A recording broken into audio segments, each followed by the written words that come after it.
Welcome to this episode of the Customer-Centric Retailing Podcast, a forum for retail leaders to discuss industry trends, challenges, and opportunities. Hi, this is Anil.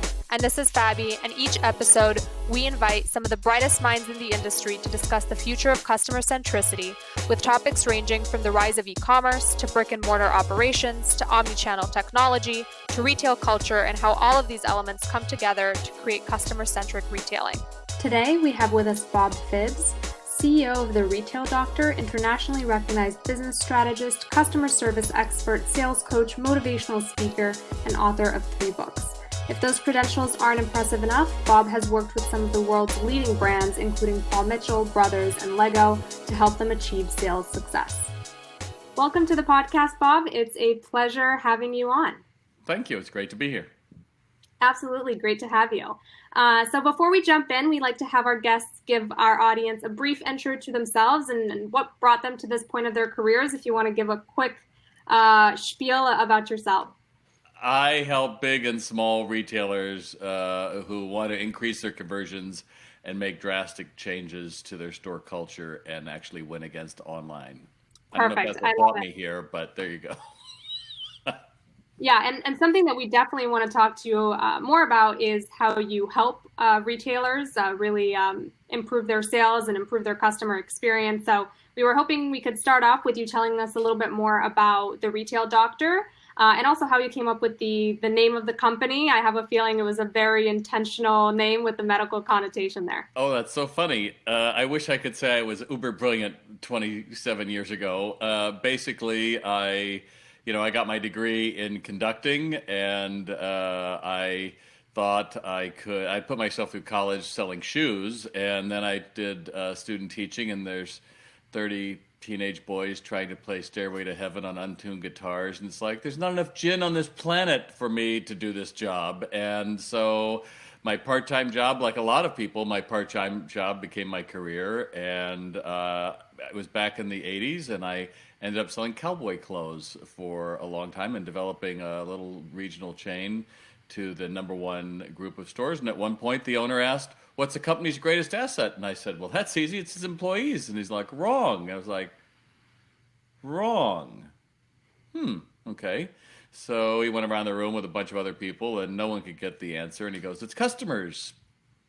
And I was like, "Oh, And I went down to his office after the meeting. I said, "We built this company based on the employees and the training that I've given them. And customers are fickle. They can go anywhere.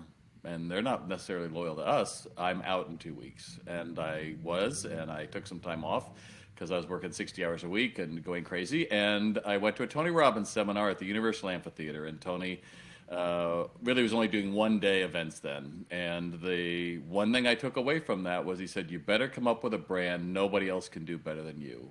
And I literally went home and I filed the trademark for The Retail Doctor the next morning. And I bumped along for a few months as a consultant, and then something else happened. If you want to know, I'll tell you how I went the next level, but I don't want to monopolize our conversation. So.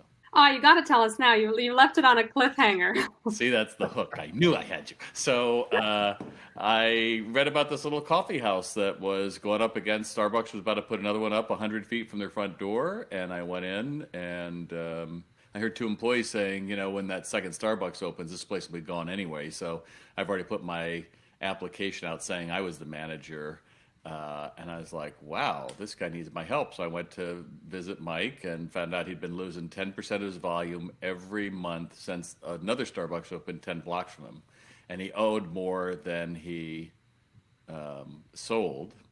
And I said, well, I can help. And to make a long story short, it took him 6 weeks to sign the contract. But his sales went up 50% the first year and 40% over the next. And I got a little conversation with the local press, and then I got it to a regional press and then the local company, and then I just called the New York Times and I said, "Would you be interested in how a little guy beat the big guy?" And they said, "We would." And so 6 months later, I'm speaking in Manhattan, and I go down from the Manhattan Hilton to the lobby, and I pick up the Sunday paper, and there on the back side is my picture, about that big, with Mike. And then you opened up, and the top of the business section that October Sunday morning was "Meet the Category Killer," and that was my story. And from there, it launched the book, and I did business makeovers for LA Times. And I've always built my business, though, that I'm working with big retailers. That's who I really want, because I can make the most impact with a brand who sells to their independent distributors or dealers, as well as people with their own branded stores, but all the way down to guys like Mike. And I'm happy to say that Mike is still in business today. You know, it's a tough time with a pandemic, right? It's hard. But the basics of retail is it's all about people. It's all about, if you make your employees' day and you train them, then they're going to make your customers' day.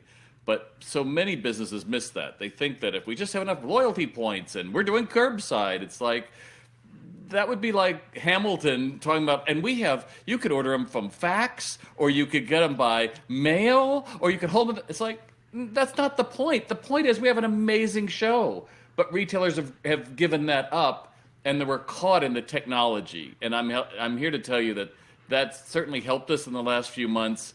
But make no mistake, don't confuse technology with people feeling they matter. People who feel they matter buy. It's that simple. Now, get off my soapbox for a minute. First of all, I love the David and Goliath story. So I love your come up there and Mike's story. I think something really interesting on this podcast is everyone that comes on has a different perception of what customer-centric retailing is. And it sounds like yours is unique in that it's really focused on your employees. So I think that's actually a great way to get started here is how do you define customer-centric retailing, which is also the title of our podcast. And do you have any examples of retailers that are doing it right and why they're doing it right? Let's just say mine's different because mine works. There's a reason big brands come to me. I'm not one of these guys. We value every customer, Fabiana. And we've come up with an acronym, ACTION. Act like this is the first time they've come in. Some other crap that somebody came up with. If you're customer-centric, you are always looking at how do I make somebody else's day? Because if I give them the service and the attention, then the rest will come with me.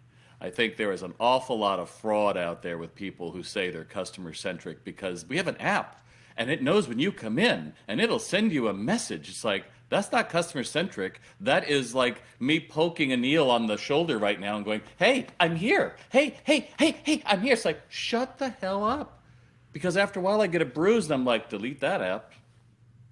And so let's not mistake customer centricity with marketing. If you start off from, I'm here to make your day, how do I open my heart and be curious? Why today did you walk in? You'll be fine. But the problem is, I can say that to both of you, and a lot of other people, especially young people who've never seen that modeled or felt that, have to really be taught and said, this is exactly what you do, and this is what you don't do, and that's training, and that's another discussion. But that's the key of what I do is, you know, I work with people who say sales and customer service is a university, and how do we keep studying and learning and holding people accountable for it and rewarding them for doing that. So, Bob, you know, in fact, here it's a really interesting situation. What you're telling us to do is great. It sounds wonderful, and I'm sure it worked great also. But when I go in the field, right, I'm talking to human, like I'm talking to the head of the sales. They are, for them, when somebody has walked into the store, for them, it's like a opportunity that they to sell. And if that person walks out without taking anything from the store, for them, it's a lost revenue, right? And I am that guy too, my friend. Measuring footsteps. I'm that same guy. So make no mistake, I am that guy. So keep talking. Yeah, where would you get? Yeah.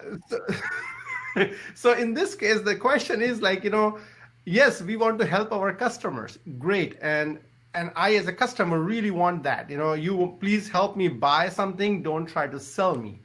But there's a lot of confusion around helping the customer in buying versus selling them.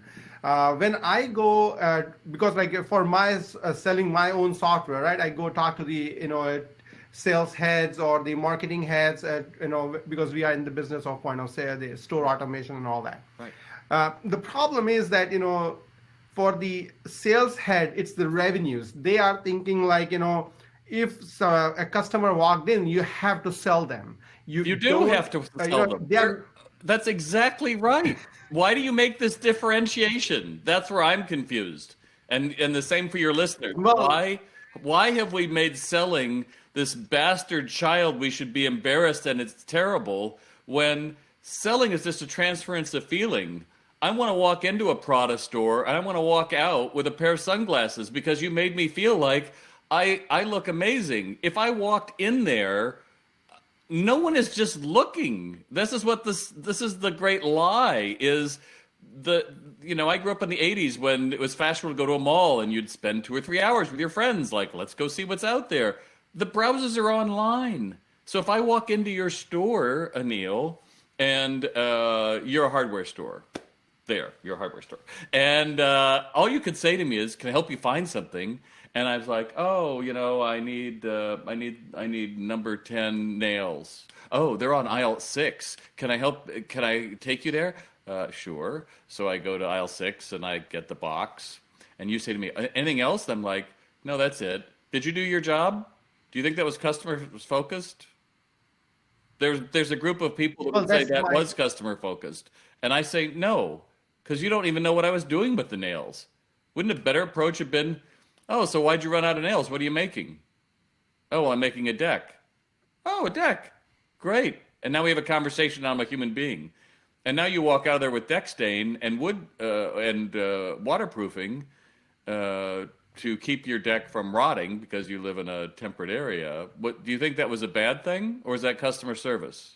Yeah, I think what you're talking about there is definitely a more consultative approach to sales than what you typically get when you walk into, your retail store. You typically get a lot of, what are you looking for, and is there anything that I can help you with? So I'm curious, when you're working with your clients, what advice do you typically give in terms of training associates so that they can achieve more of that consultative, how can I make this experience better for you approach than maybe the sales approach that we all kind of grew up with? But that never has worked. That's the joke. That's why brick and mortar retailers are in trouble. Because if all you can say is, hi, can I help you find something? And I come in and I go, yeah, I'm looking for the iPhone 12 in mint green. And you say, oh, I don't have it. We can order it. Was that customer centric? No, because I could have done that online. And yet I walked into your store. Aren't you curious? Like, I walked in with my wallet open, like, I'm ready to buy.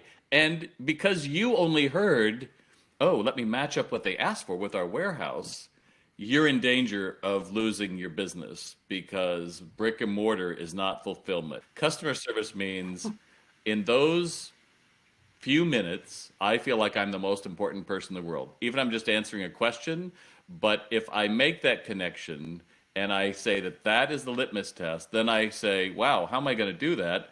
And you hire me, or you go to my online site, salesrx.com. Don't take that out in post.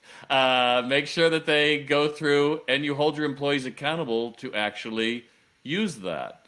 Because a great selling process is no different than a great script. We meet the character, we find something in common, then there's a conflict, and we resolve it. That's a movie. Every movie pretty much is based on that. So Bob, I have a question, is that strategy that you are describing works better for the luxury brands? And how about the brands, like specialty brands, which are in the range of like $100, $200 mid-market? I would say, the people with the $100 to $500 merchandise pricing range. The higher the average ticket, definitely the better it works. But I will tell you, it is the same system I put in place at Mike's. Selling $4 cups of coffee. I was the regional director of a coffee franchise, and we had Starbucks reps and people coming in all the time. How do you get that feeling when people come in here through all these different units? Like, it's through training. And if you don't commit to that, I think it stays in the Wild West of price and promotion and gimmicks, and I don't think that's customer centric. So, most of the retailers today are actually struggling. In fact, so it's not uncommon for us to see that something is priced at their brick and mortar, and same item is available at discount on their own website. Essentially, their own e-commerce is competing. Now, today, the customer, when they walk in, they look at the product, they have a phone, right? They can always look up the price of the same product at other places, and they can get it. So do you think even this sales training can help retailers to sell merchandise at full price when their own items are available for lower price at e-commerce retailers, different other places? There's always somebody cheaper.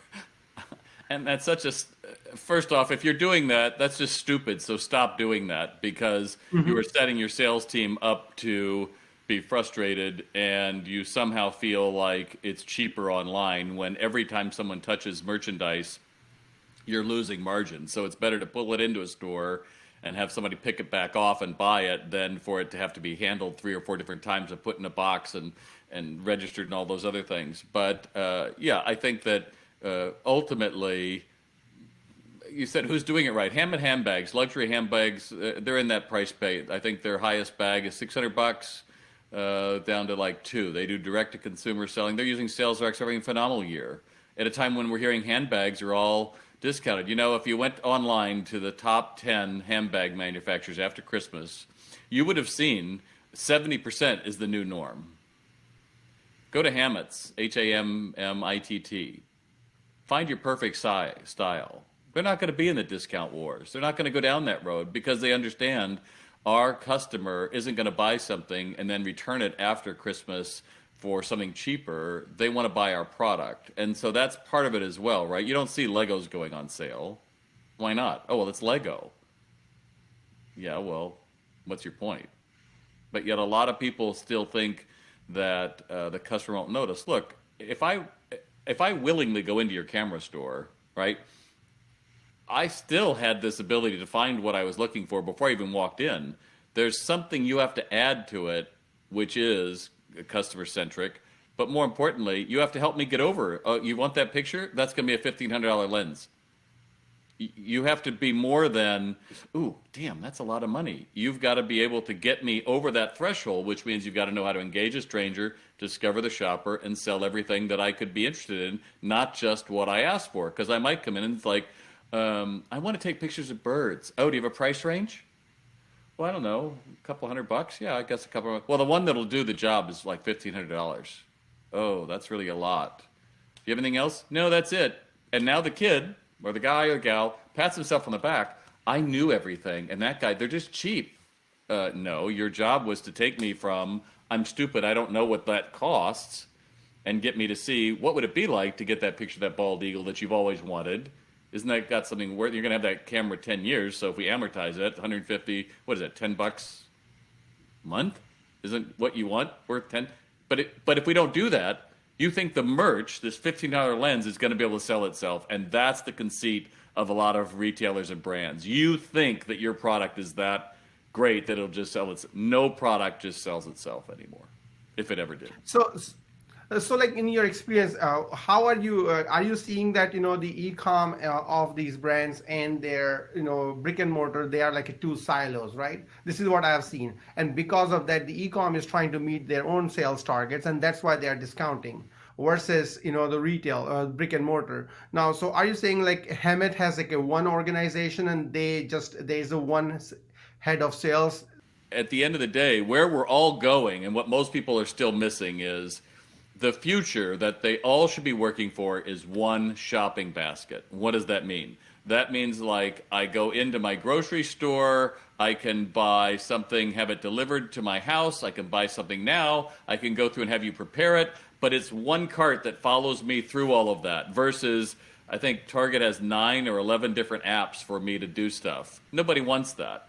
And so if I buy it online, I can return it in the store. It's a seamless process, just like the pricing is the same, the service is the same. If I want to shop with you, I can shop with Fabiana because she's joining me on a video call while I'm on your site, and she's explaining, and hey, just watch this video how we do that skateboard. You're like, oh, that's amazing. Yeah, I'll take that.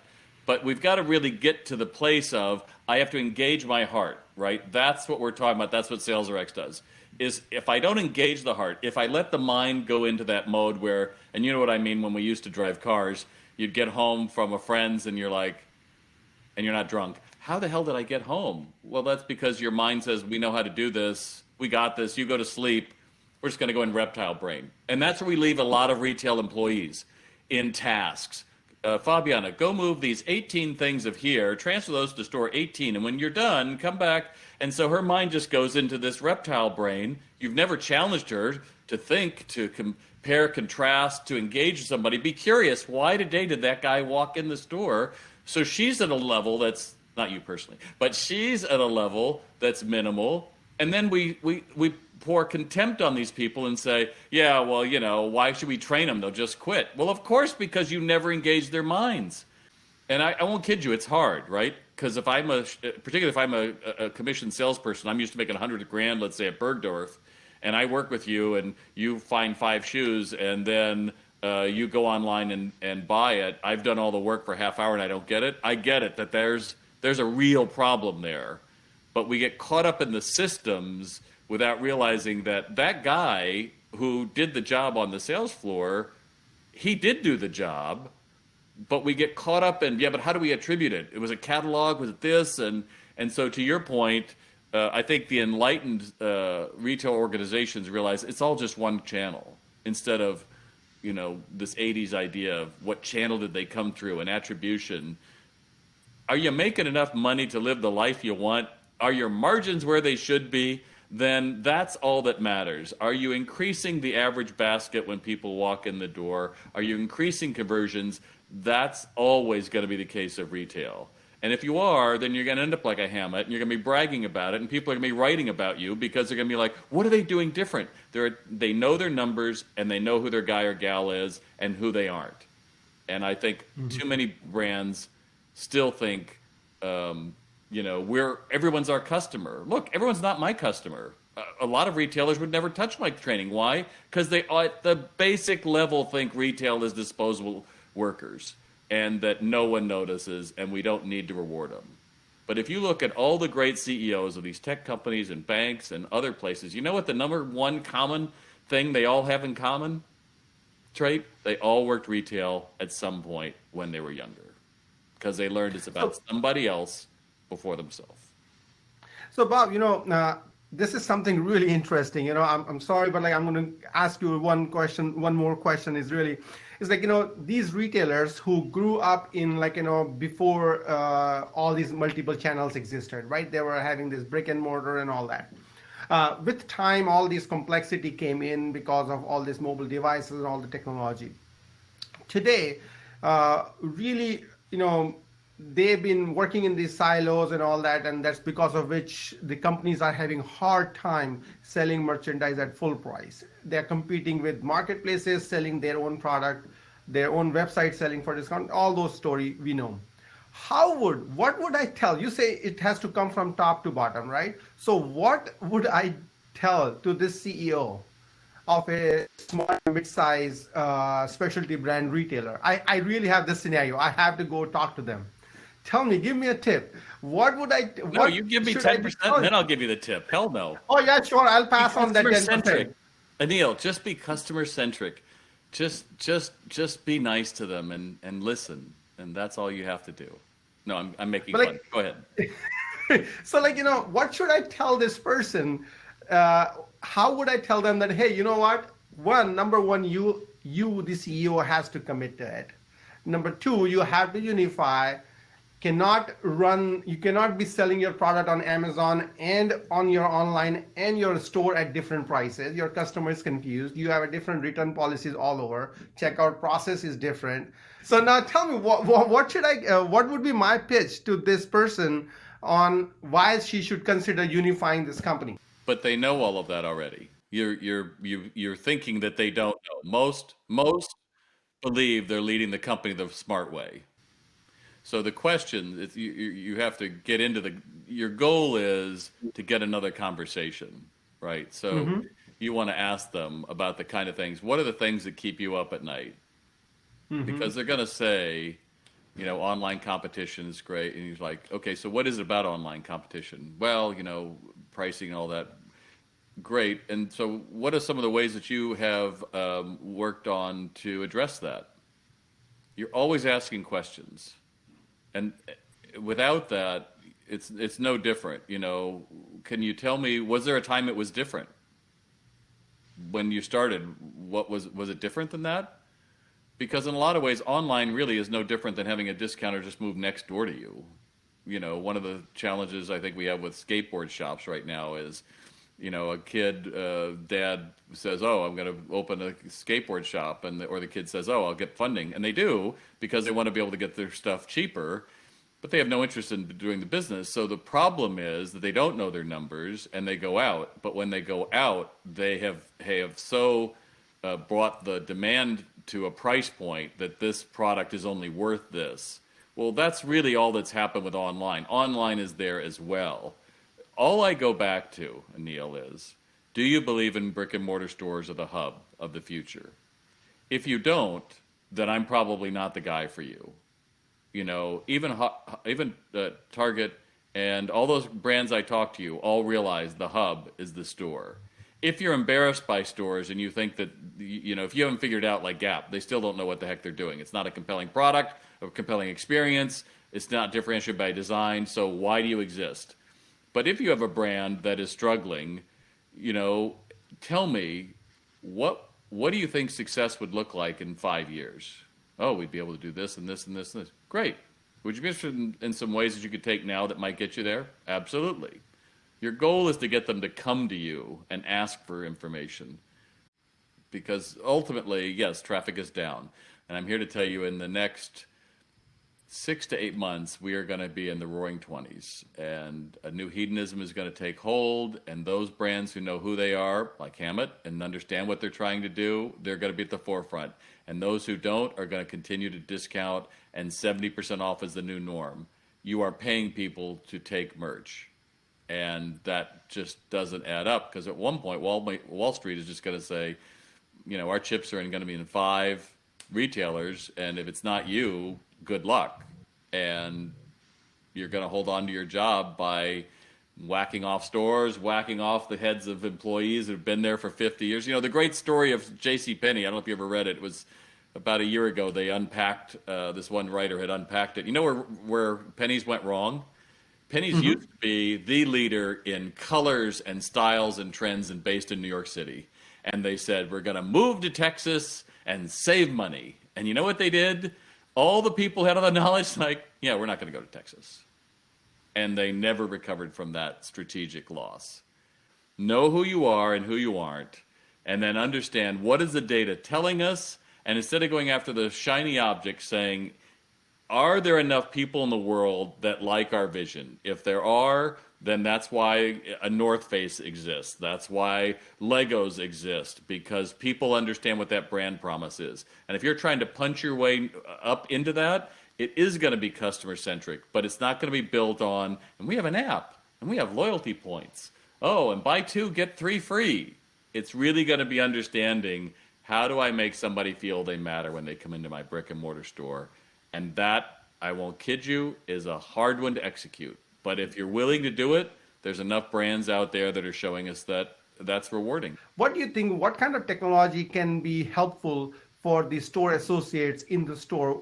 How can technology help these store associates or store operations to do better and deliver on the customer centricity in the real sense? The challenge is, so many people say, oh, we can look up their order right away. It's like, okay, is that a real value add? What's that a value add on a return? Yeah, but is that helping make the sale? So that's the lens I always look at technology. You know, just because you have an endless aisle, Staples, doesn't mean that that's what a customer wants. We are overrun with choice. And a smart retailer, you know, one of the things that happened in 2020, was that most retailers got their inventory levels down 50%. So we're running really lean, less reason to have discounts, and suddenly realizing that, yeah, our supply chain is broken, but we don't need as much, and we can do better with less. And that's going to be the focus, I think, of 2021 as well. That less choice, understand that the best tools are going to help you sell what you have in the store, and not saying, we can get it, because that's what has seemed to be the last 2 or 3 years. The training is, oh, Anil, you want that in a large. I can have it shipped to your house right now. But see, the sale isn't complete till you try that on. So why play the silly dance? Why not have you try it on in the store and then have the ability to say, like to a guy, you know, that shirt fits you so well, you know, it comes in 3 other colors. I could ship those to your house. Great, because you know that guy is going to keep those. And now you've sold 4, instead of one. That's where the attitude has to go. So as long as the technology serves making the sale, I am all over it. But because we aren't really rallying to training, they aren't making these connections, comparing and contrasting and building the sale, we are devaluing the very thing that the employee is able to do, which is to be able to make somebody feel that they matter instead of running to the app. You know, just because you can find out if I have a size 9 in that Adidas, I don't know, I use New Balance, I keep saying them, but New Balance, just because you know that you don't have a size 9 in the back isn't really the best answer. Because again, if I came into your store and I pick up this shoe, do you have this in a 9? And you can instantly say, oh no, we don't. I could ship it to you. You didn't really be customer focused. You're inventory focused. Customer focused is to say, this guy came in for a pair of shoes. We're going to sell him a pair of shoes. And it's going to be more than he expects it to be, but he's going to feel better than ever. And he's going to discover that he could probably get 2 pairs because they last twice as long if you do that, especially if you're a runner. So it's a major shift, which is why, you know, the work that I work on is for people who are enlightened and understand what it takes. That being brilliant on the basics, it's hard work, but that's where the fun is. Obviously, kind of your description of customer centricity is really focused on the customer experience. And I think some retailers are doing a really good job of kind of reimagining their store space so that it's more than just this point of sale. You come in, they ask you what you want, you buy something, you leave. So, you know, if it's Sephora and creating a consultation counter or a beauty counter, a bunch of different retailers that are reimagining their space. And I think a lot more retailers that want to do more of that, but are struggling with how to best redesign their store space so that they're creating a customer experience as opposed to just creating another point of sale. So I was wondering if you have any advice for retailers. So what does that mean exactly? Because what I hear is we put couches in the middle of our stores. Isn't that cutting edge? Like, not really, because I didn't come in to like hang out in a retail store. I have a life, oddly enough. And I get it. There are a lot of, I was talking to a very famous knife company, and they had they wanted to get millennials into their store. So, and admittedly, this was in February before COVID, but regardless, they had a big event in Manhattan, and swanky cocktails and all these things in the store. It was like a great store experience. And I go, yeah, and how many of those knives did you sell? Well, we didn't, but we got great brand recognition. It's like, then it was a worthless promotion in my book, because tomorrow there'll be another knife something in my Facebook feed because they saw I went to the event at you guys, and now someone else is going to market when I may not remember even that was your brand. So just because you can do it doesn't mean you should. I've gone into some of these flagships in Manhattan, the basketball court, the golf range, all these other things, and they're usually empty. So other than PR, what's really driving the sales? It's still coming down to those employees who feel that it's their brand, that their pride comes in being able to talk to somebody and enjoy finding out what their sport is or what they're doing. And I think that's so I think it's a slippery slope with when we talk about redesigning stores for store experiences. The store experience should be, wow, I met the greatest gal down at the store, and she really helped me out because instead of she gave me my money back when something was wrong. That's not customer centric. You know, I spent like 20 minutes and I ended up getting educated, but more importantly, I'll be back anytime there because she's branded my butt that I wouldn't go anywhere else for whatever it's going to be. That's the mark, is to me. It's not that we had fun. That I got because I went into the store. Make no mistake, I walked to the store to buy something. I walked into my store to feel something. I walked in to say, damn it, I've been locked at home for 10 months. I matter. I'm going to get something for my kid, and I want to feel like a hero, versus I'm going in to get a Lego pirate ship that's on sale for $4 off with our loyalty rewards. You know what I mean? It's a big difference because I can get that probably online. You're still hoping something will work instead of doing the hard work, which is how do I craft an exceptional experience for anybody who walks in, whether they're a first-timer or they've been with us for a while. And that's hard. And that's where I come in. And I applaud you for having the whole idea of being customer-centric on a podcast, because I think there's an awful lot of retailers that don't realize that's the only place to spend your time. Yeah, and we're absolutely bullish too when it comes to brick and mortar retail. I think, as you mentioned earlier on, brick and mortar sales are still rising. Online is still a small percentage of those overall sales, and yet you see, every retailer out there freaking out about a retail apocalypse and freaking out about how everything's going online and brick and mortar is dead. And one of the key takeaways for me out of this episode is clearly that you don't believe that. And number two, that customer-centric retailing for you really means training your employees, focusing on your employees, because you can't, provide a good customer experience if you just have great tech and absolutely no training to speak of to actually support that. So that tech needs to be a tool as opposed to the entire foundation of your business. So why don't we conclude by, you telling our audience how they can keep up with you and get those sales training lessons that you've been dangling at us, Bob. Well, you could Google me, just Bob Phibbs, the retail doctor. I'm certainly on LinkedIn. I think I have 400,000 followers there, 15,000 on my Facebook page. I do a Facebook Live every Sunday morning at 9, where I answer people's questions, and Instagram as the retail doctor. So I'm definitely easy to find, but retaildoc.com. Retail Doc is my main site. And just to realize also, final point is your employees are going to be selling from their own wallets. They're challenged right now. There's an awful lot of upheaval, a lot of people saying AI is going to put people out of work, a lot of people who have not been training their employees. And so understand they're going to sell whatever's cheapest, not what's best for the customer, because we have allowed someone who is untrained to be on the Yankees roster, and it's the World Series. And now we're blaming it's the Cubs instead of, holy crap, what did we do? And the time is short. We are going to be in the cusp of new hedonism. So I encourage you to check out my blog, retaildoc.com/blog. I'm not here to be your best friend. I'm here to kick you in the butt and tell you what nobody else will, which is, why you're not successful? It's because of you. And if you want to change that, look in the mirror and give me a call. But that goes to the C-level, not down. It's not down at the bottom. It's the C-level who are comfy saying it's fine, and realize it's all up to you. I hope that helps, and I'm really grateful for you to give me this platform to talk on and on about my favorite subject, which honestly is brick and mortar retailers and not myself. So. Very special thank you to you for joining us today, and we really encourage our audience to follow you on social media and to check out your blog for the kick in the butt that they need. So thanks, Bob, for joining us. Thank you so much. Thanks, Bob. Thank you. That's it for this episode of the Customer-Centric Retailing Podcast, featuring our special guest, Bob Phibbs. Bob believes strongly that the key to customer-centric retailing is employee training, an area that many retailers are quick to eliminate when faced with budget cuts. In Bob's view, there's no point in adopting the latest and greatest in retail technology if you haven't mastered the art of the sale on the ground.